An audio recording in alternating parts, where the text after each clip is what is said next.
الحمد للہ رب العالمین والصلاة والسلام علی سیدنا و مولانا محمد النبی الامی وازواجہ امہات المومنین وذریتہ واہل بیتہ واصحابہ کما صلیت علی آل سیدنا ابراہیم انک حمید مجید۔ اما بعد، طہارت اور پاکیزگی کے کچھ مسائل بیان ہو رہے تھے، اور یہ بیان کیا گیا تھا کہ کسی بھی ایسی جگہ کو استعمال کرنا ان مقاصد کے لیے جس سے اللہ کی مخلوق کو تکلیف پہنچے مکروہ ہے۔ اور اس سلسلے میں ایک مسئلہ یہ بھی یاد رکھنا چاہیے کہ پانی خواہ وہ کھڑا ہو اور پانی خواہ وہ بہہ رہا ہو، دونوں میں پیشاب کرنا مکروہ ہے، اور دونوں کو ناپاک کرنا مکروہ ہے، اس لیے کہ پانی کی عزت ہے، پانی پینے کے لیے استعمال ہوتا ہے، اور پانی سے مختلف مقاصد حاصل کیے جاتے ہیں۔ تو ایسا پانی جو بہہ رہا ہو یا ایسا پانی خواہ وہ کتنی ہی بڑی مقدار میں ہو اور کھڑا ہو، ان دونوں حالتوں میں پانی کی اسے خراب کرنا شریعت نے منع کیا ہے۔ اسی لیے سبھی پانی کو اس مقصد کے لیے استعمال نہ کرے۔ اور ایک جگہ حضرت جابر رضی اللہ عنہ کی روایت میں آیا ہے کہ رسول اللہ صلی اللہ علیہ وسلم نے اس بات سے منع فرمایا کہ کوئی بھی شخص جاری پانی کو اس مقصد کے لیے استعمال کرے۔ اس سے معلوم ہوتا ہے کہ بہت سے لوگ جو گاؤں اور دیہات میں جاری پانی خواہ وہ نہر کی صورت میں ہو اور جاری پانی خواہ وہ دریا کی صورت میں ہو اور جاری پانی چاہے وہ نالے کی صورت میں ہو، عام طور پہ جو گاؤں میں صاف شفاف نالے بہتے ہیں، یا وہ پانی کھڑا ہوا ہو جس سے جانور پانی پیتے ہیں اور بعض جگہ پر انسان بھی اس سے پانی پیتے ہیں، اس طرح کے تمام پانیوں کو ناپاک کرنا یا انہیں اس مقصد کے لیے استعمال کرنا جائز نہیں، اور لوگوں کو اس سے بہت بچنا چاہیے۔ عام طور پر دیکھا گیا ہے کہ اگر کہیں پر پانی جاری ہے تو لوگ اس کے کنارے بیٹھ جاتے ہیں، اور یہ معاملہ درست نہیں ہے۔ چاہے پانی کیسا ہی جاری کیوں نہ ہو، اس پانی کو چھوڑ کر انسان کو چاہیے کہ اس مقصد کے لیے زمین کو استعمال کرے۔ اور اسی طرح یہ بھی ایک چیز بہت عام ہو گئی ہے کہ لوگ جب دیہات میں اپنا گھر بناتے ہیں تو سیوریج سسٹم کے لیے وہ سارے پرنالے اور پائپ قریب کے پانی میں ڈال دیتے ہیں، اور شرعاً یہ چیز جائز نہیں ہے۔ جو لوگ باوجود استطاعت کے اور باوجود اس کے کہ وہ صحیح انتظام کر سکتے ہیں، پھر بھی ایسا انتظام نہیں کرتے اور پانی جو بہہ رہا ہے اس کو اس مقصد کے لیے استعمال کرتے ہیں، تو وہ لوگ شرعاً گناہ گار ہیں۔ اچھی طرح یہ بات سمجھنی چاہیے کہ شریعت میں ہمیں ایک ایک بات، قول، فعل، ہر چیز میں پاک رکھنے کی کوشش کی ہے، اور شریعت کے احکامات اسی لیے ہیں کہ انسان ان پر عمل کرے۔ تو گاؤں میں گھر بناتے ہوئے سیپٹک ٹینک نہ بنانا، شہروں میں گھر بناتے ہوئے سیپٹک ٹینک نہ بنانا، اور قریب کے پانی میں ان گندگیوں کو شامل ہونے دینا، یہ ایسا گناہ ہے کہ مر جائے گا تو قبر میں بھی یہ گناہ ساتھ لے کر جائے گا۔ پانی کو ہمیشہ پاک رکھنے کی کوشش کرنی چاہیے تاکہ پانی میں گندگی اور آلودگی کا اثر شامل نہ ہو۔ اور اسی مسئلے سے یہ بھی سمجھ لینا چاہیے کہ کبھی آپ ان علاقوں میں سفر کریں، خاص طور پہ جو پہاڑی علاقے ہوتے ہیں، تو بہت سے لوگ جو ہسپتالوں کا کام کرتے ہیں، وہ ہسپتال کی جتنی آلائش، جتنی گندگی اور مضر دوائیاں اور مختلف چیزیں وہ انصاف پانیوں میں ڈال دیتے ہیں، اور وہ پانی انہیں بہا کر لے جائے اور آگے جا کر پھر وہ پانی گندا بھی ہو جاتا ہے۔ یہ سب کے سب افعال ناجائز ہیں، حرام ہیں۔ اس طرح پانی کو گندا کرنا کسی شخص کے لیے بھی یہ جائز نہیں ہے۔ ہسپتال والوں کو چاہیے کہ وہ یا تو اس ساری گندگی اور دوائیوں کو ہسپتال میں جلانے کا، تلف کرنے کا بندوبست کریں، اور یا پھر وہ تنور میں ڈال دیں، آگ لگا دیں ایسی چیزوں کو، یا آگ میں جلا دیں۔ ان کے لیے یہ چیز جائز نہیں ہے کہ وہ پانی کو گندا کریں، اور شریعت نے پانی کو کسی بھی صورت میں گندا کرنے سے منع کیا ہے۔ ایک مسئلہ اور فقہا نے لکھا ہے، اور وہ کہتے ہیں کہ ایسی حالت میں جب کہ انسان اپنے آپ کو پاک کر رہا ہو اور انسان ان نجاستوں سے فراغت حاصل کر رہا ہو، خواہ وہ گھر میں ہو یا خواہ وہ کھلے میدان میں ہو، قبلہ کی طرف رخ کرنا ممنوع ہے، اور قبلے کی طرف پیٹھ کرنا بھی ممنوع ہے۔ اور اس کی بنیاد حدیث ہے جو ابو داؤد میں آئی ہے کہ رسول اللہ صلی اللہ علیہ وسلم نے ارشاد فرمایا، حضرت ابو ایوب انصاری رضی اللہ عنہ کی روایت ہے کہ انہوں نے یہ روایت کی ابو داؤد میں۔ اس روایت میں وہ بغیر رسول اللہ صلی اللہ علیہ وسلم کا نام لیے یہ بات کہتے ہیں، اور بعض روایات میں یہاں یہ بھی آیا ہے کہ یہ رسول اللہ صلی اللہ علیہ وسلم ہی کا فرمان ہے۔ حضرت ابو ایوب رضی اللہ عنہ نے کہا کہ جب تم لوگ ان مقاصد کے لیے بیٹھو تو فلا تستقبل القبلہ، تو دیکھو قبلے کی طرف منہ نہ کرنا۔ اور دوسری روایات میں یہ بھی آیا ہے کہ رسول اللہ صلی اللہ علیہ وسلم نے اس بات سے منع کیا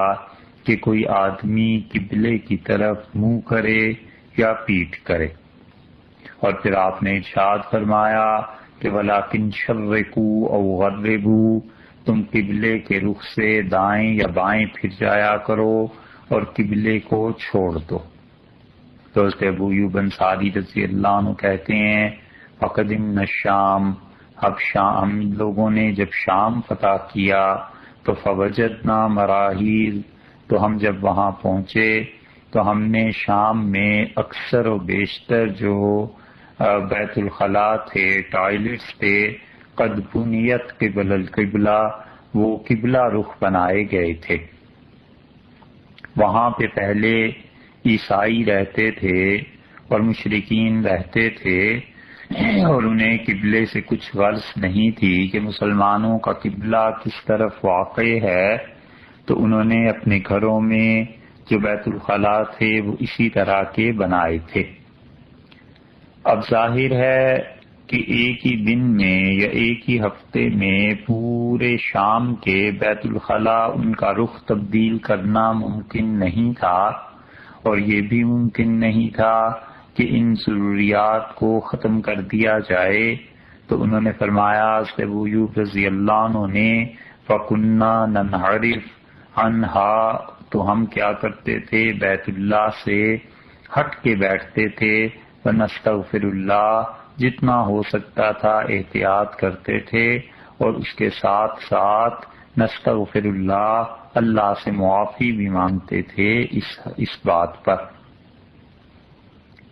اس حدیث سے ایک بہت بڑی اصل ہاتھ آتی ہے اور ایک بہت بڑا اصول ملتا ہے، اور وہ یہ ہے کہ انسان بعض اوقات ایسے حالات میں پھنس جاتا ہے جہاں پر بظاہر شرعی اعمال پر کوئی قدرت حاصل نہیں ہوتی، اور انسان مجبوراً اس گناہ میں پڑ جاتا ہے۔ تو اس کا حل یہ ہے کہ انسان اگر اس گناہ میں پڑ ہی گیا ہو اور وہاں سے جان نہ چھڑا سکتا ہو، تو اسے چاہیے کہ پھر اس کے ساتھ ساتھ اللہ سے معافی بھی مانگتا رہے۔ جیسے اصولی طور پر ایک مثال دیتے ہیں کہ بینکوں میں پیسہ رکھنا جائز نہیں تھا، کیونکہ یہ لوگ اس پیسے کو سود کے لیے اور مختلف غلط کاموں کے لیے استعمال کرتے ہیں، مگر کوئی آدمی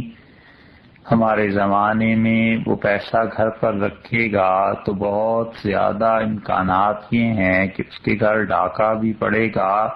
پیسے بھی لٹیں گے، عزت بھی برباد ہوگی، اور اس کے ساتھ ساتھ ممکن ہے قتل تک نوبت پہنچ جائے۔ تو اس لیے پھر فقہا نے کہا، مفتیوں نے کہا کہ اچھا بھائی پیسہ بینک میں رکھ لو،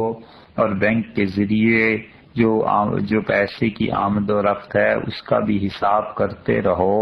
اور اس فعل کے ساتھ اللہ سے معافی بھی مانگتے رہو کہ خدا بندہ مجبوری کی وجہ سے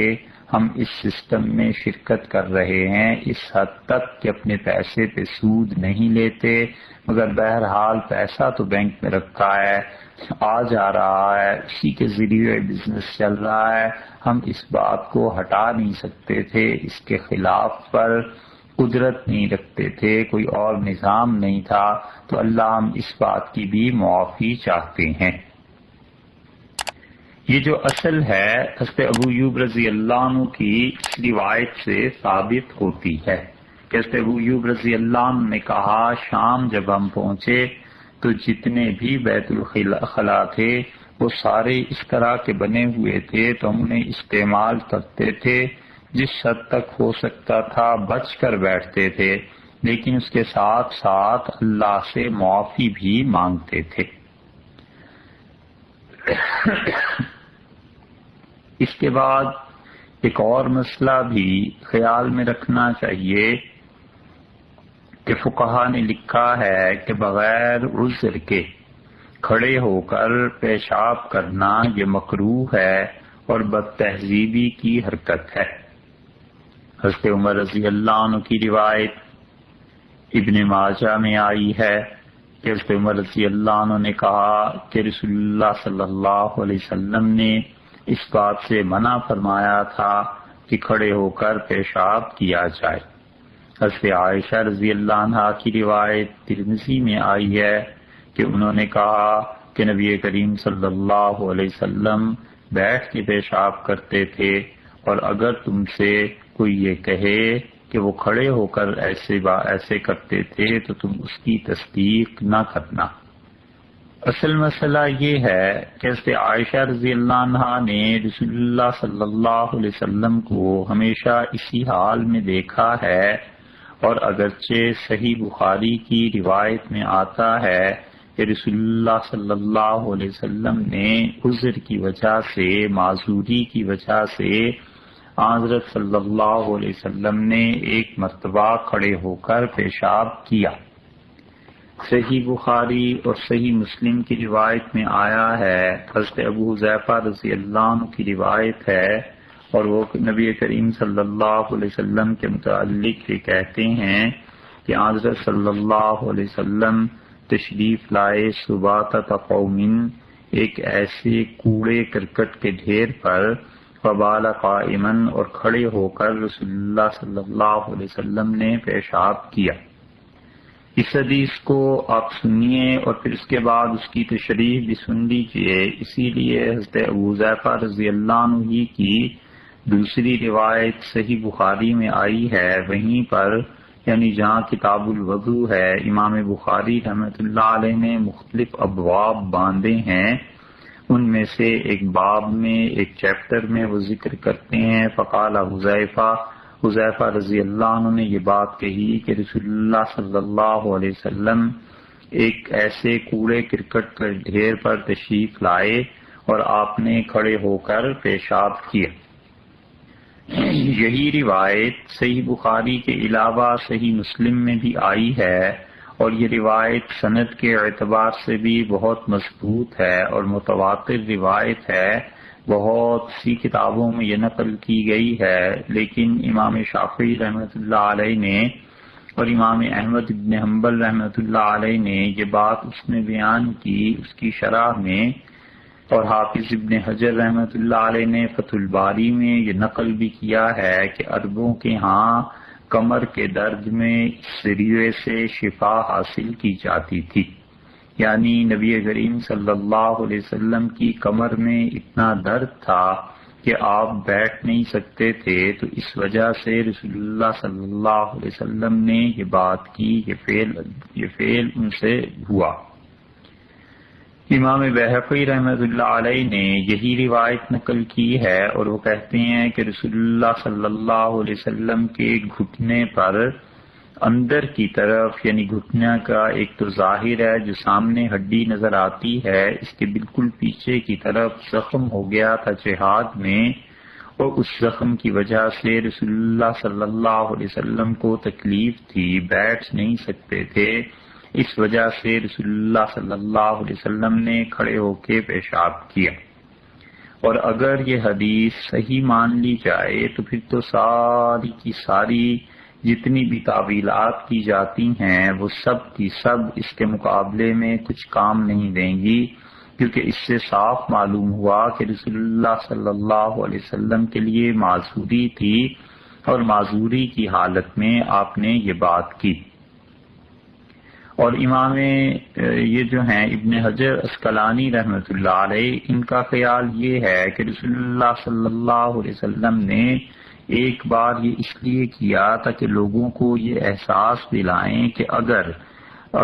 انہیں اس بات سے امن حاصل ہے کہ چھینٹے جو اڑتے ہیں وہ واپس نہ آئیں اور چھینٹوں سے کپڑے خراب نہ ہوں، تو بہرحال اس میں گنجائش ہے۔ یہ حافظ ابن حجر رحمۃ اللہ علیہ کا مسلک ہے، اور اسی لیے انہوں نے لکھا ہے کہ رسول اللہ صلی اللہ علیہ وسلم عام طور پر بیٹھ کر پیشاب کرتے تھے، اور کھڑے ہونے کی جو روایت انہوں نے نقل کی ہے اس کا مطلب یہ ہے کہ کبھی کبھار کسی عذر سے ایسے ہو تو یہ چیز درست ہے، اور اسی طرح فقہا نے انہی احادیث کے پیش نظر کی بات کہی ہے کہ جب عذر ہو، اور حضرت ابو حذیفہ رضی اللہ عنہ کی روایت میں یہ بات بھی ایک جگہ، حضرت حذیفہ رضی اللہ عنہ ہی کی روایت میں ایک جگہ یہ بھی آیا ہے کہ رسول اللہ صلی اللہ علیہ وسلم اوپر کی جگہ پر کھڑے تھے اور وہ کوڑے کرکٹ کا جو ڈھیر تھا وہ نیچے کی جگہ پر تھا۔ تو جب چھینٹوں سے امن ہو، اطمینان ہو کہ چھینٹے نہیں اڑیں گے، کپڑے اور جسم ناپاک نہیں ہوگا ایک چیز، اور دوسرے شرعاً کوئی عذر بھی موجود ہو، تو ان دو چیزوں کی وجہ سے پھر اس فعل کو جائز قرار دیا جائے گا، لیکن جائز ہونے کا مطلب یہ نہیں ہے کہ انسان خام خواہ ایسی حرکت کرتا پھرے۔ اس بات سے ایک یہ بھی خیال کرنا چاہیے کہ رسول اللہ صلی اللہ علیہ وسلم کی حدیث یہ صحیح بخاری اور صحیح مسلم کی ہے، اور حضرت حذیفہ رضی اللہ عنہ نے ایک مرتبہ کا تذکرہ کیا ہے۔ اب آدمی اگر یہ کہنے لگے کہ ہر حدیث جو صحیح بخاری میں آ گئی اور مسلم میں آ گئی اور حدیث بالکل پکی ہے اور اس پر عمل کرنا ہی چاہیے، تو یہ باتیں درست نہیں ہوتی، کیونکہ بخاری اور مسلم کی کتنی ہی احادیث ہیں جو متفق علیہ ہیں۔ امام بخاری امام مسلم رحمۃ اللہ علیہما دونوں روایات کرتے ہیں، لیکن اس کا یہ مطلب نہیں ہو سکتا کہ رسول اللہ صلی اللہ علیہ وسلم کے متعلق ایک جگہ یہ آ گیا، اب اس کا مطلب اگر کوئی یہ بیان کرنا شروع کر دے کہ جی بخاری کی روایت میں مل جائے گا، مسلم میں مل جائے گا، اور رسول اللہ صلی اللہ علیہ وسلم علیہ باللہ ہمیشہ ایسے کرتے رہے، حتیٰ کہ زندگی میں آخری مرتبہ بھی ایسے ہی فرمایا، اور پھر یہ بھی کہے کہ کھڑے ہو کر ہی ایسے کرنا ہر آدمی کے لیے یہ سنت ہے، کیونکہ بخاری کی حدیث آ گئی، مسلم کی حدیث آ گئی، اور کوئی سمجھائے کہ بخاری اور مسلم کی ہر حدیث پر عمل نہیں کیا جا سکتا، بلکہ اس کی تشریح دیکھی جائے گی، اس میں دیکھا جائے گا کہ یہ حدیث کس درجے کی ہے، کوئی ثابت ہو سکتی ہے نہیں ہو سکتی، کیا چیز اس میں ہے، اور پھر اس کے مقابلے میں وہ یہ کہے کہ یہ حدیث اگر منسوخ ہے تو بخاری اور مسلم جتنی روایت لاؤ کہ اس کو منسوخ ثابت کر دیا جائے، تو یہ باتیں درست نہیں ہیں۔ حدیث کو پڑھنے کے لیے، حدیث کو پڑھانے کے لیے اساتذہ کی ضرورت پیش آتی ہے، اور اساتذہ ہی بتاتے ہیں کہ اس حدیث کا اصل مقصد کیا ہے۔ امام بخاری رحمۃ اللہ علیہ سے پہلے بھی بہت سی کتابیں تھیں جو لکھی گئیں، خود رسول اللہ صلی اللہ علیہ وسلم کے دور میں حدیث لکھی گئی، اور رسول اللہ صلی اللہ علیہ وسلم کے متصل بعد کا جو دور ہے، صحابہ کرام رضی اللہ عنہم وہ بھی احادیث لکھا کرتے تھے، اور امام زید نے اپنی مسند مرتب کی تھی، اور ان کا انتقال 122 ہجری میں ہو گیا۔ امام اعظم امام ابو حنیفہ رحمۃ اللہ علیہ کی مسند وہ مرتب ہو گئی تھی، 150 ہجری میں ان کا انتقال ہوا۔ کتاب الآثار امام ابو یوسف رحمۃ اللہ علیہ کی 182 ہجری میں انہوں نے لکھی تھی۔ اسی طرح موطا امام مالک رحمۃ اللہ علیہ کا انتقال 179 ہجری میں ہوا ہے، انہوں نے موطا لکھی تھی۔ امام محمد رحمۃ اللہ علیہ کا انتقال 199 ہجری میں ہوا ہے، کتاب الحجہ انہوں نے لکھی تھی حدیث پر ہی۔ امام شافعی رحمۃ اللہ علیہ کا انتقال 204 ہجری میں ہوا ہے، اور وہ اپنی کتاب ظاہرہ کی زندگی میں لکھ چکے تھے، اور جس سال امام شافعی رحمۃ اللہ علیہ کا انتقال ہوا ہے 204 ہجری میں، اسی سال امام بخاری رحمۃ اللہ علیہ پیدا ہوئے، اور ان کے بعد امام عبدالرزاق تھے، مصنف عبدالرزاق 211 ہجری میں انہوں نے لکھی تھی۔ حمیدی رحمۃ اللہ علیہ نے اپنی مسند 219 میں ان کا انتقال ہوا، وہ لکھی جا چکی تھی۔ ابو داؤد طیالسی تھے، 224 ہجری میں وہ حدیث لکھ چکے تھے۔ ابو بکر بن ابی شیبہ رحمہ اللہ تھے، 235 ہجری میں انہوں نے اپنی کتاب مکمل کر کے دنیا سے فراغت حاصل کر لی تھی۔ امام احمد بن حنبل رحمۃ اللہ علیہ 241 ہجری میں ان کا انتقال ہوا، اور امام احمد رحمۃ اللہ علیہ اپنی مسند لکھ چکے تھے 255 ہجری میں۔ امام دارمی رحمۃ اللہ علیہ کا انتقال ہوا، اور وہ حدیث کی کتاب لکھ چکے تھے۔ ان کے کہیں بعد امام بخاری رحمۃ اللہ علیہ کا 256 ہجری میں انتقال ہوا ہے، ان سب حضرات کے کہیں بعد، اور امام مسلم رحمۃ اللہ علیہ کا انتقال تو 261 ہجری میں ہوا ہے، تو اتنے بعد میں یہ سب لوگ آئے ہیں امام بخاری اور امام مسلم رحمۃ اللہ علیہ۔ تو اب یہ کہنا کہ چونکہ یہ حدیث بخاری میں آ گئی ہے، یہ حدیث مسلم میں آ گئی ہے، بس اس پہ عمل ہونا چاہیے، یہ جہالت کی بات ہے، کم علمی کی بات ہے۔ اساتذہ سے پوچھنا چاہیے کہ حضرت اس حدیث کا کیا مطلب ہے، حدیث میں یہ بات آئی ہے، کیا ہم اس پہ عمل کر سکتے ہیں، نہیں کر سکتے۔ ایک آدمی اگر حدیث کی کتابیں اور وہ بھی اردو ترجمے گھر لے کر بیٹھ جائے گا اور حدیث کو صحیح پڑھ بھی نہیں سکے گا، عربی بھی سمجھ نہیں آئے گی، حتیٰ کہ اردو بھی صحیح نہیں سب پڑھ سکے گا، پھر وہ کہے کہ حدیث میں یوں آیا ہے، تو آپ یہ سوچئے یہ کہاں کیا علم ہے اور یہ کہاں کی تعلیمی حالت ہے کہ انسان ایک حدیث کی عبارت نہ پڑھ سکے اور بنے ایسا پھرتا جیسے وہ مجتہد زمانہ ہو۔ تو اس لیے رسول اللہ صلی اللہ علیہ وسلم کے متعلق یہ جو ایک بات آئی ہے صحیح بخاری میں اور مسلم میں، اس کی اصل بات اتنی سی ہے کہ حضرت صلی اللہ علیہ وسلم کو گھٹنے میں چوٹ لگ گئی تھی جہاد میں، اس وجہ سے ایسی حالت پیش آ گئی تھی اور مجبوراً اور معذوری میں یہ بات کرنی پڑی۔ یہ ہے حدیث کی تشریح جو آپ سے عرض کی۔ اس کے بعد ایک اور مسئلہ بھی فقہا نے جو بیان کیا ہے وہ یہ کہتے ہیں کہ ایسے وقت میں ستر عورت واجب ہے، یعنی اپنے آپ کو چھپانا واجب ہے تاکہ انسان برہنہ ہو کر کسی کے سامنے نہ آئے۔ رسول اللہ صلی اللہ علیہ وسلم نے ارشاد فرمایا اس حد میں یعنی اس باب میں اتنے مبالغے کی بات ارشاد فرمائی ہے، اتنا زیادہ حکم دیا ہے کہ حضرت صلی اللہ علیہ وسلم نے فرمایا تم میں سے جب کوئی آدمی اس مقصد کے لیے اپنے آپ کو بے لباس کرے تو فلیستتر، اسے چاہیے کہ اپنے لیے کوئی اوٹ مقرر کر لے، کسی چیز کی اوٹ میں آ جائے، کسی چیز کے پیچھے آ جائے، فإن لم یجد، اور اگر اسے کوئی چیز ایسی نہیں ملتی ہے جس کی پناہ وہ حاصل کر لے تو الا ان یجمع قصیبا من رمل فلیصبر، تو اسے چاہیے کہ پھر ریت کو جمع کر لے اور ریت کو جمع کر کے ایک چھوٹا سا ایک ٹیلا سا بنا لے اور اس کے پیچھے بیٹھ جائے۔ اس سے معلوم ہوتا ہے کہ رسول اللہ صلی اللہ علیہ وسلم نے شرم اور حیا کا کتنا حکم دیا ہے کہ اول تو بیت الخلاء ہونی چاہیے۔ فرض کر لیجئے کسی موقع پہ بیت الخلاء نہیں ہے تو وہ عام آبادی سے دور نکل جائے، اور پھر بھی اسے چاہیے کہ وہ اپنی حد تک کوشش کرے کہ اپنے آپ کو چھپا کر رکھے۔ اس حدیث سے ایک یہ بات بھی پتہ چلی کہ اسی طرح یہ جو فقہا نے اور مسائل لکھے ہیں وہ کہتے ہیں کہ مجمع کے قریب بیٹھ کر پیشاب کرنا یہ مکروہ ہے۔ یہ مسئلہ بھی آپ یاد رکھیے کہ جہاں پر بہت سے لوگ ہوں، بھیڑ ہو، مجمع ہو، بازار ہو، بہت سے لوگ ہوں، وہاں پر ایسی حرکت کرنا یہ بھی مکروہ ہے، سوائے اس کے کہ کوئی آدمی بہت ہی مجبور اور معذور ہو جاتا ہے، جیسے کسی کو شوگر کی تکلیف ہے، گردوں کی تکلیف ہے، کوئی اور مسئلہ ہے، تو اس کا تو چلیے کوئی عذر ہوا،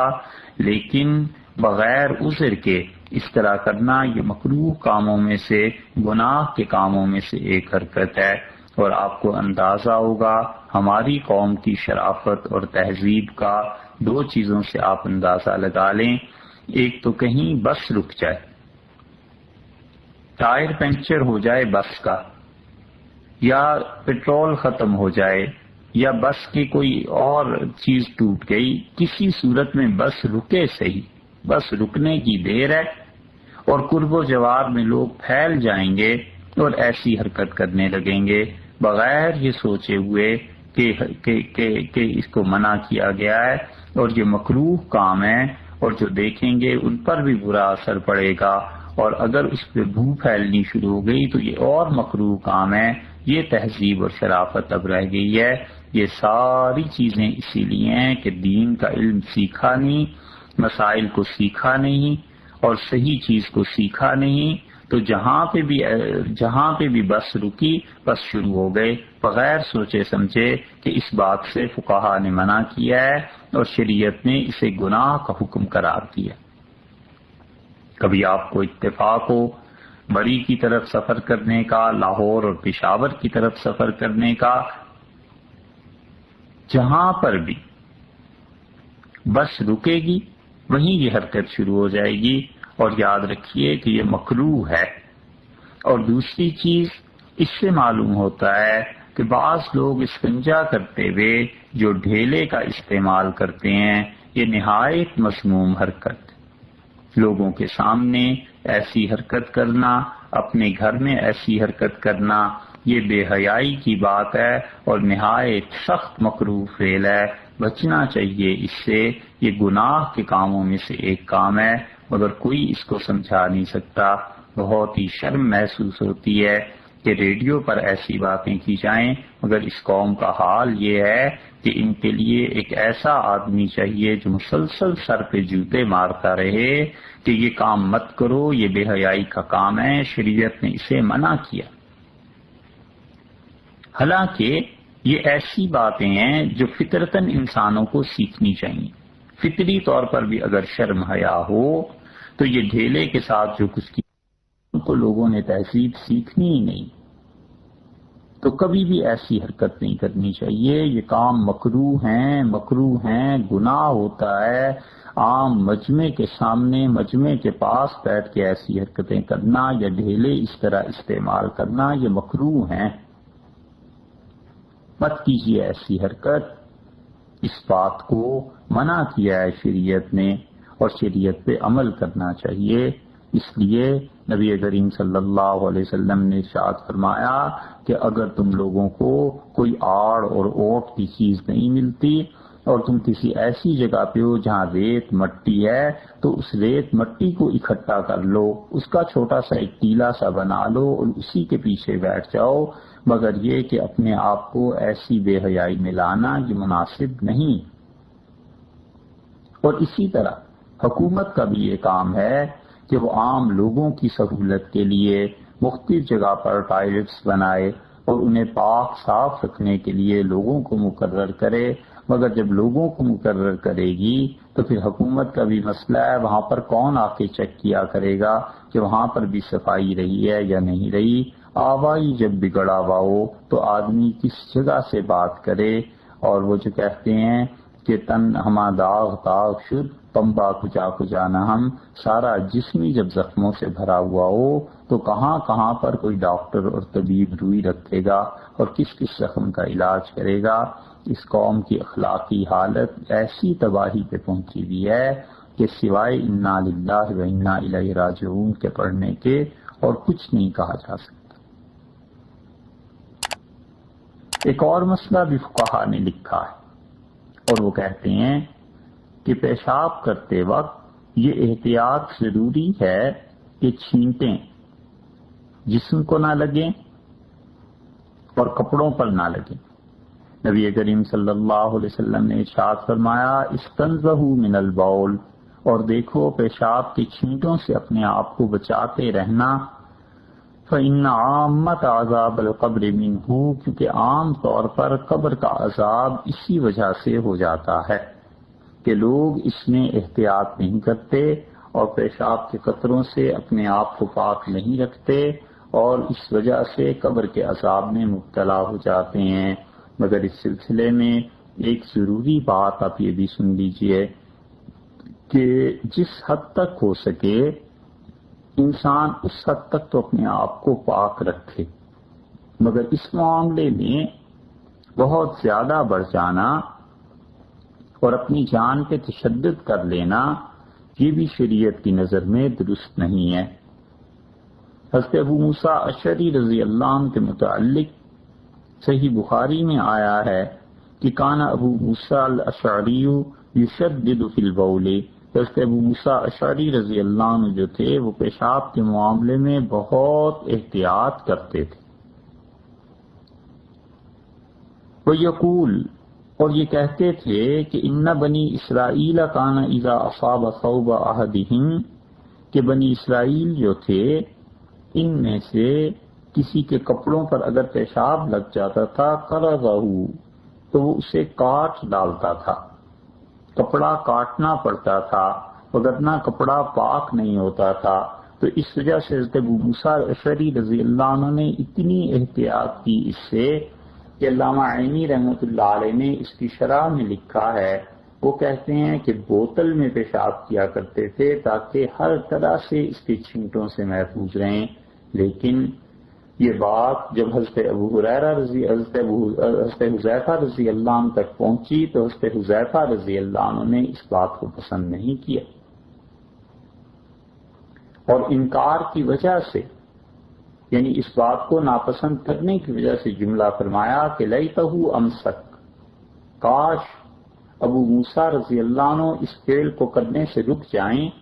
آتا رسول اللہ صلی اللہ علیہ وسلم سواتۃ قوم، رسول اللہ صلی اللہ علیہ وسلم ایک محلے کے کوڑے کرکٹ کے ڈھیر پہ ایک جگہ پہ دور ویران جگہ پہ تشریف لائے تھے.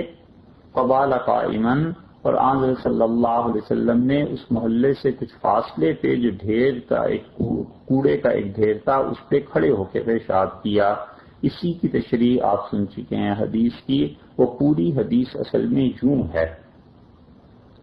اور امام مسلم رحمۃ اللہ علیہ بھی حضرت ابو موسیٰ رضی اللہ عنہ کی اس بات کو انہوں نے ذکر کیا ہے. اور قرطبی نے مفہم جو لکھی ہے مسلم کی شرح، اس میں وہ کہتے ہیں کہ اس کا مراد یہ ہے کہ بنی اسرائیل کے لوگ جو تھے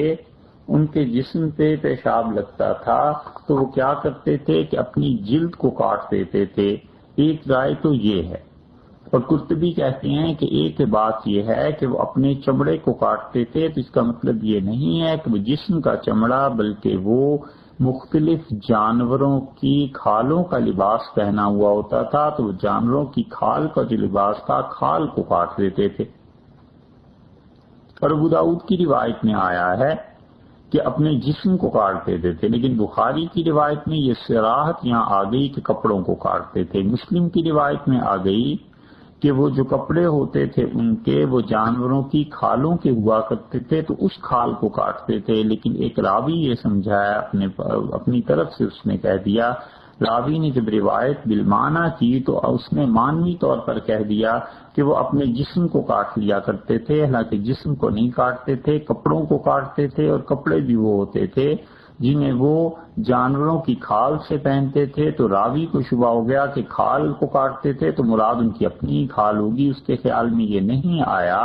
کہ جانوروں کی کھال بھی مراد ہو سکتی. دیکھا آپ نے حدیث کیسے ہوتی ہے، پھر اس کا مفہوم کہاں جاتا ہے. اور جب تک ساری احادیث اس باب کی نظر میں نہ ہوں آدمی فیصلہ نہیں کر پاتا. اسی لیے حضرت حذیفہ رضی اللہ عنہ نے آگے دیکھیے اس حدیث کا اس سے پہلے کا بلکہ حصہ حضرت ابو موسیٰ اشعری رضی اللہ عنہ کی اس بات پر فرمایا کہ میں چاہتا ہوں، اسماعیلی کی روایت میں آیا کہ لوددت، میں یہ چاہتا ہوں کہ انا صاحبکم، تمہارے صاحب جو ہیں حضرت ابو موسیٰ رضی اللہ عنہ، وہ اس معاملے میں زیادہ شدت اختیار نہ کریں. یہ اس بات کی دلیل ہے کہ پیشاب کو خشک کرنے میں اور بہت زیادہ اس میں مبالغہ کرنا یہ سنت کے خلاف ہے. سنت رسول اللہ صلی اللہ علیہ وسلم کی اعتدال کا راستہ ہے کہ نہ تو بالکل ہی بے فکرہ ہو جائے اور نہ ہی اتنا زیادہ سوچ بچار میں پڑ جائے جیسے کہ یہاں انہوں نے کہا ہے کہ رسول اللہ صلی اللہ علیہ وسلم کی سنت کے خلاف ہے. اس حدیث کی شرح میں شراح نے کہ آدمی بہت زیادہ شدت سے اس معاملے میں کام لینے لگے. اگر انسان زیادہ شدت سے کام لے گا تو پھر نتیجہ اس کا یہ نکلے گا کہ وہ اپنے آپ کو وہم میں مبتلا کر لے گا. ڈھیلیوں کا استعمال جو آج کل بھی لوگ کرتے ہیں ان کو ایک تو اس وجہ سے چھوڑ دینا چاہیے کہ شہروں میں گٹر سسٹم کے ہونے کی وجہ سے یہ استعمال بہت تکلیف دہ ثابت ہوتا ہے. پانی کا راستہ بند ہو جاتا ہے، سخت تعفن اور ایذا پھیل جاتی ہے، اور پھر اس تعفن اور ایذا کو ختم کرنے کے لیے بھی ہمارے ہاں کوئی نظام نہیں ہے. اور کتنے ہی شہر ایسے ہیں جن گندگیوں سے بھر جاتے ہیں. لہذا ایسے مواقع پر ہرگز ڈھیلوں کا استعمال نہیں کرنا چاہیے. خاص طور پہ جو ٹوائلٹس بنے ہوئے ہوتے ہیں، سیٹس لگی ہوئی ہوتی ہیں، وہاں جا کر ایسی حرکت کرنا جس سے لوگوں کو تکلیف اور پریشانی ہو، یہ کبیرہ گناہوں کی میں سے ایک بات ہے. کبائر کا مرتکب ہوتا ہے آدمی جو یہ کام کرتا ہے، کبیرہ گناہ اس کے ذمہ پڑتا ہے. یہ کوئی ایسی بات نہیں جو جذبات میں کہی جا رہی ہو. فتوے کی بات یہ ہے کہ اگر کوئی آدمی ڈھیلا استعمال کرے اور اس کی وجہ سے لوگوں میں بے حیائی کا تاثر پھیلے یا اس کی وجہ سے گٹر سسٹم سارے خراب ہو جائیں تو کبیرہ گناہ کا مرتکب ہوتا ہے، کیونکہ اس کا استعمال زیادہ سے زیادہ مستحب ہوا. تو اپنے نفس کو اور دوسروں کو مصیبت میں ڈالنا یہ حرام نہیں. کسی مستحب کام کی خاطر حرام کا ارتکاب کیا یہ جائز ہے؟ اسی لیے حضرت ابو موسیٰ رضی اللہ عنہ کی اس بات پر حضرت حذیفہ رضی اللہ عنہ نے نکیر فرمائی اور ان کا کاش تمہارے صاحب یہ حرکت چھوڑ دیں، ایسے نہ کریں۔ اور حضرت ابو موسیٰ رضی اللہ عنہ کیوں کرتے تھے؟ کیونکہ انہوں نے عذاب قبر کی حدیث سنی تھی، تو وہ ڈرتے تھے کہ کہیں ایسی چیز نہ ہو جائے، اس لیے زیادہ غلو اور شدت شرعاً مذموم ہے اور اس کے ساتھ ساتھ صحت کے لیے بھی منذر ہے۔ انسان ذہنی طور پر منتشر رہتا ہے اور دماغی پریشانیوں کا شکار ہو جاتا ہے۔ اس مقصد کے لیے بہترین چیز جو آج کل عام مل جاتی ہے وہ ٹوائلٹ پیپر ہیں، بس اسے یوز کر لیا جائے، اور ٹوائلٹ پیپر کو یوز کرنا، اس کے بعد پانی کا استعمال کرنا، یہ بہت اچھی چیزوں میں سے ہے۔ اس کی کچھ تشریح آگے چل کے آپ سے عرض کریں گے۔ اور جب آدمی ان چیزوں سے فارغ ہو جائے تو مسئلہ یہ ہے کہ استنجا کرنے کے بعد ہاتھوں کو صابن وغیرہ سے اچھی طرح دھو لینا چاہیے۔ حضرت ابو ہریرہ رضی اللہ عنہ کی روایت ابو داؤد میں آئی ہے، جس کا خلاصہ یہ ہے کہ رسول اللہ صلی اللہ علیہ وسلم جب بیت الخلاء سے باہر تشریف لائے تو آپ نے اپنے ہاتھ کو زمین پر رگڑا۔ اور صحیح مسلم میں حضرت میمونہ ام المومنین رضی اللہ عنہا کی روایت ہے،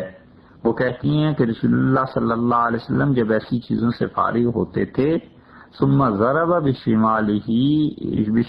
الارض، پھر رسول اللہ صلی اللہ علیہ وسلم اپنا الٹا ہاتھ، بایاں ہاتھ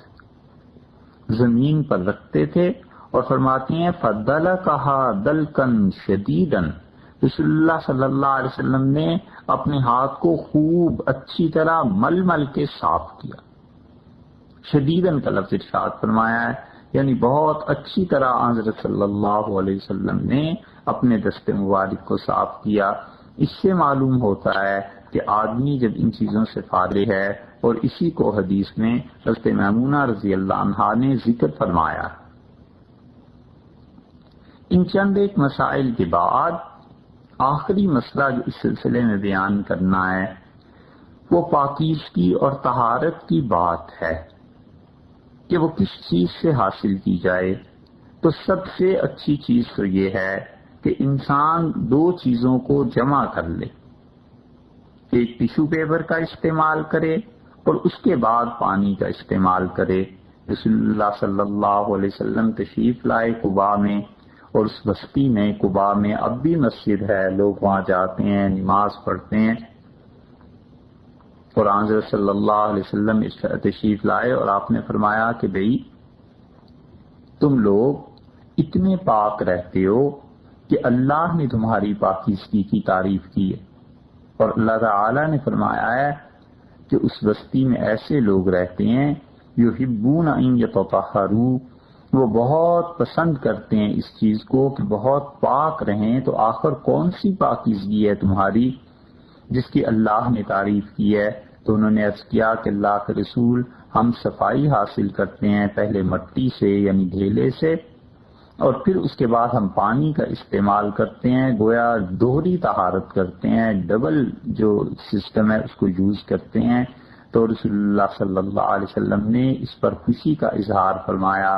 ہمارے زمانے میں ڈھیلوں کی بجائے یہ ٹیشو پیپرز آ گئے ہیں، تو اس لیے زیادہ طہارت اور پاکیزگی کے لیے پہلے ٹیشو پیپر کا استعمال کرنا چاہیے، اس کے بعد پانی کا استعمال کر لیا جائے۔ اس سے معلوم ہوتا ہے کہ شریعت میں تو یہ بات آئی ہے کہ اللہ تعالیٰ خوش ہوتے ہیں بندے کی پاکیزگی اور طہارت سے۔ اگر کوئی آدمی ایسے کرے گا تو انشاءاللہ اسے اس فعل پہ بھی اللہ کی رضا اور اللہ کی خوشی نصیب ہوگی۔ اور اگر صرف پانی کا استعمال کرے تو بھی درست ہے، اور صرف ٹیشو پیپر کا استعمال کرے اور اس طرح استعمال کرے کہ جسم پر گندگی کے اثرات باقی نہ رہیں، تو صرف ٹیشو پیپر کا استعمال بھی درست ہے۔ عام طور پہ یہ سمجھا جاتا ہے کہ ٹیشو پیپر کا استعمال کے بعد پانی ضرور استعمال کرنا چاہیے، یہ بات نہیں ہے۔ پاکیزگی حاصل کرنی ہے دونوں میں سے ایک ہی طریقہ استعمال کر لیا جائے تب بھی شرعاً اجازت ہے، لیکن یہ یاد رکھنا ضروری ہے کہ نجاست کا کوئی اثر انسان کے جسم پر نہ رہے، اور اگر دونوں کو استعمال کر لیا جائے، دونوں طریقے جمع کر لیے جائیں، ٹیشو پیپر بھی اور پانی بھی، تو یہ بہت اچھی بات ہے۔ شرح نکایا میں ملا علی قاری رحمۃ اللہ علیہ نے بہت اچھی چیز لکھی ہے۔ وہ کہتے ہیں کہ انسان کو اپنے آپ کو پاک کرنا چاہیے، ہر اس چیز سے پاک کیا جا سکتا ہے اپنے آپ کو طاہرین جو خود پاک ہو۔ اگر کوئی ٹیشو پیپر ناپاک ہے تو اسے پاکیزگی کے لیے استعمال نہیں کیا جا سکتا۔ پہلی شرط انہوں نے یہ لگا دی کہ وہ چیز کیا ہو، پاک کرنے والی ہو، خود پاک ہو، تو جب خود پاک ہوگی تو پاک کرے گی۔ منقن، اور اس کے ساتھ ساتھ نجاست کو ختم کر دینے والی ہو۔ قلاعن، اور اس کے اثرات کو بھی ختم کرنے والی ہو۔ غیر موزن اور ایسی نہ ہو جس سے انسان کو تکلیف پہنچتی ہو۔ اس سے معلوم ہوا کہ اینٹ، ہڈی، شیشہ، کوئی نوکدار چیز جس سے انسان کو تکلیف پہنچ سکے وہ اس کام کے لیے، ان چیزوں کے لیے جائز نہیں ہے۔ لیس بذی حرمت، اور کوئی ایسی چیز بھی استعمال نہ کی جائے جس چیز کی عزت ہے۔ عزت کی چیزیں مثلا کھانے پینے کی چیزیں، جانوروں کا چارہ ہے۔ دیہات میں اس مقصد کے لیے لوگ کبھی کبھی چارہ اور ایسی فصلوں کی چیزیں بھی استعمال کر لیتے ہیں، تو اس سے معلوم ہوا کہ ایسی چیزوں کا استعمال کرنا بھی منع ہے، اس لیے کہ وہ رزق ہے اور کھانے پینے کی چیزوں میں سے ہے، احترام کی چیزوں میں سے۔ اور احترام کی چیزوں میں ایک چیز کاغذ بھی ہے، تو ایسا کاغذ جس پر کچھ لکھا ہوا ہو اس سے تو پاکیزگی حاصل کرنا بہت ہی بری بات ہے، بہت ہی گناہ کی بات ہے۔ اور اگر کچھ لکھا ہوا نہ ہو، بالکل سادہ کاغذ ہو، تو بھی اسے استعمال نہیں کرنا چاہیے۔ تو ٹیشو پیپر کا استعمال کرے جو خاص اسی مقصد کے لیے بنایا جاتا ہے۔ اور پھر آگے انہوں نے کہا ولا صرفنگ، اور اس کے ساتھ ساتھ وہ چیز ایسی بھی نہ ہو جس میں اسراف ہو، فضول خرچی ہو۔ جیسے فرض کیجئے ریشم کا کپڑا، فرض کیجئے اور کوئی بہت ہی اچھی چیز، وہ کہتے ہیں وہ بھی نہیں استعمال کرنی چاہیے۔ اور اس کے ساتھ ساتھ ولا یتعلق بہ حق للغیر، کوئی چیز ایسی بھی استعمال نہیں کرنی چاہیے جس پہ کسی اور کا حق بنتا ہو۔ کسی اور کا حق جو بنتا ہے وہ اس طرح بھی بنتا ہے کہ کسی آدمی نے پانی فرض کیجئے کہیں قلت تھی، کسی خاص مقصد کے لیے لے کے رکھا ہوا تھا، اور یہ صاحب بغیر اس کی اجازت کے لوٹا بھر کے لے گئے۔ فرض کیجئے کہ وہ فصل ہے اور وہ فصل کسی اور کی ہے، اور یہ صاحب اسے اس مقصد کے لیے استعمال کر رہے ہیں۔ یہ ساری صورتیں ایسی ہیں جس میں دوسروں کا حق تلف ہوتا ہے، دوسروں کے لیے انسان مصیبت کا باعث بنتا ہے۔ اس لیے مومن انسان اسے چاہیے ساری زندگی اپنا رویہ ایسا رکھے کہ وہ کسی انسان کے لیے بھی دکھ اور تکلیف کا باعث نہ بنے۔ اور اسی طرح یہاں انہوں نے منع کیا نا کہ کوئی ایسی چیز استعمال نہ کرے جس سے اپنے آپ کو نقصان پہنچے۔ اس میں سے ایک چیز ہڈی بھی ہے کہ جانوروں کی ہڈیاں وہ بھی پاکیزگی کے لیے استعمال نہ کی جائیں۔ ابو داؤد کی روایت میں اور بات بھی آئی ہے، حضرت عبداللہ ابن مسعود رضی اللہ عنہ کی روایت میں آیا ہے، وہ کہتے ہیں کہ رسول اللہ صلی اللہ علیہ وسلم سے جنات ملنے کے لیے حاضر ہوئے، اور جنات کا وفد الجن پورا ایک وفد آیا، رسول اللہ صلی اللہ علیہ وسلم کی خدمت میں حاضری دی۔ اور ابو داؤد میں یہ لفظ آئے ہیں یہ الفاظ ہیں کہ فقالو یا محمد، انہوں نے کہا محمد صلی اللہ علیہ وسلم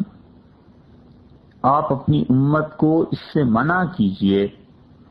کہ وہ 3 چیزوں کو پاکیزگی کے حاصل کرنے کے لیے استعمال نہ کریں. ایک تو ہڈی کو استعمال نہ کریں، اور دوسرے وہ جو گوبر ہے اس کو استعمال نہ کریں، اور تیسرے کوئلے کو استعمال نہ کریں. کوئلہ ایک تو ہوتا ہے جس کو جلانا ہوتا ہے، وہ نہیں.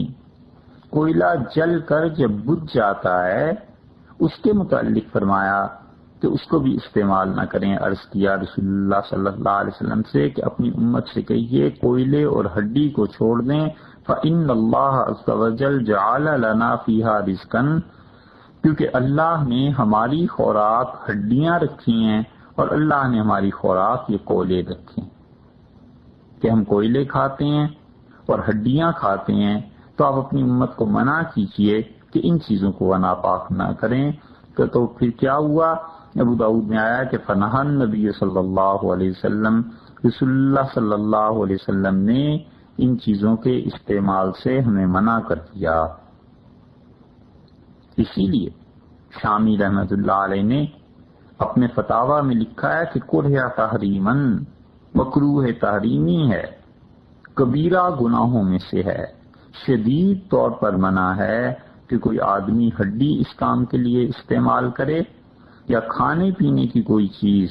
اس مقصد کے لیے استعمال کرے، جیسے جانوروں کا کھانا ہوتا ہے، گھاس ہوتی ہے، ایسی چیزیں ہوتی ہیں. تو انہوں نے بتایا ہے کہ یہ مکروہ تحریمی ہے کیونکہ رسول اللہ صلی اللہ علیہ وسلم نے ان چیزوں سے منع فرما دی. حضرت رویفع رضی اللہ عنہ کی حدیث ابو داؤد میں آئی ہے اور وہاں اس سے بھی سخت لفظ آئے ہیں. یہ احادیث اس لیے سنائی جا رہی ہیں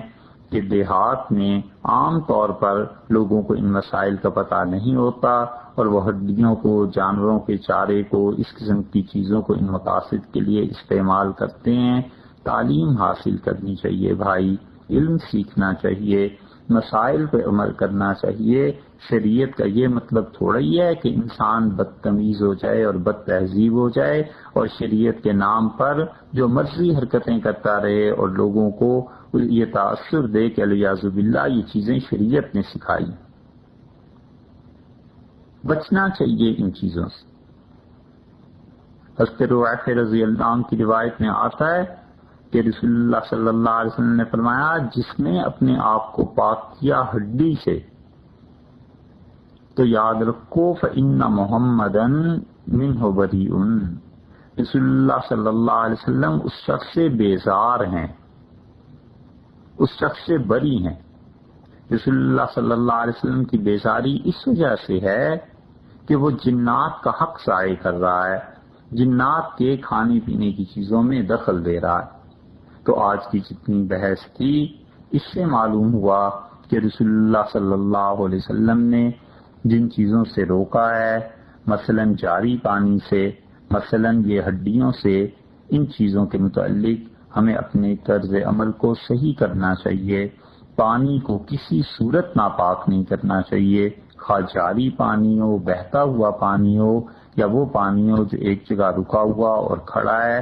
دونوں صورتوں میں پانی کو اس طرح استعمال نہیں کیا جائے گا کہ براہ راست گندگی اس میں چلی جائے. اور اس کے ساتھ ساتھ جو ڈھیلے کا استعمال ہے، خاص طور پر ہمارے ملک کے بعض حصوں میں جو لوگوں کا ایک طرح کا وتیرہ اور طریقہ بن گیا ہے، اس چیز کو چھوڑ دینا چاہیے. اس کے لیے ٹیشو پیپر استعمال کرنا چاہیے. اور تیسری چیز اس کا بھی خیال رکھنا چاہیے کہ ڈھیلوں کا استعمال خاص طور پر فلش سسٹم میں اور ان چیزوں میں وہاں تو قطعاً نہیں کرنا چاہیے، وہ حرام کام ہے، کبیرہ گناہوں میں سے ہے. گٹر سسٹم خراب ہو جائے گا، لوگوں کو تکلیف اٹھانی پڑے گی اور یہ قطعاً جائز نہیں ہے کہ کوئی آدمی دوسروں کے لیے تکلیف کا موجب بنے. اور اس کے ساتھ ساتھ آج کی جو باتیں ہوئیں اس میں سے ایک چیز یہ بھی یاد رکھنے کی ہے کہ جہاں کہیں عام مجمع ہو،